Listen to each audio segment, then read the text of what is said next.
The silent fields, a shadow over Ukraine, the breadbasket of Europe, became a graveyard. In the early 1930s, under Stalin's command, the Soviet state turned its hunger for control upon Ukraine.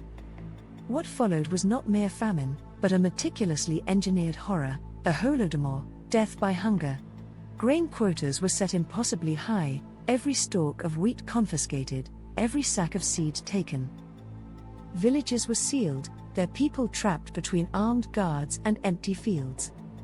The land, fertile and vast, now mocked them with its barrenness. Now, before we move on with the story, please, help a small channel grow. Like and subscribe. It means a lot to me. Okay, back to the story. At first, they ate the animals. Then the pets. Then the rats.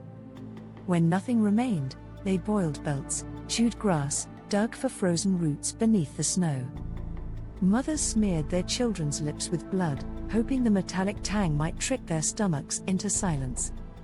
Some whispered of cannibalism, desperate, damned acts committed in cellars, hidden from the sun. The party called it sabotage, kulak greed, anything but the truth, that this was extermination, slow and methodical. Soviet officials moved through the countryside like reapers, enforcing starvation as policy. Those who begged for mercy were denounced as traitors. Peasants who sought food beyond their borders were shot as thieves. Meanwhile, trains heavy with stolen grain rolled north, feeding cities where the privileged dined in ignorance.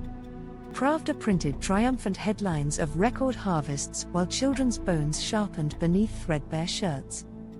The dying collapsed in the streets, their final breaths forming no accusations, only fog.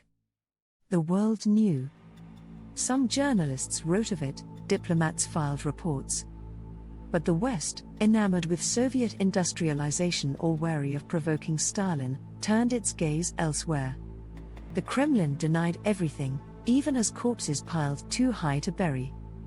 Survivors spoke in whispers, if they spoke at all. Memory itself became a crime. Today, the mass graves lie unmarked in places like Bykivnia, where the earth still cradles its secrets. The Holodomor was more than hunger, it was a weapon, a lesson written in emaciated flesh.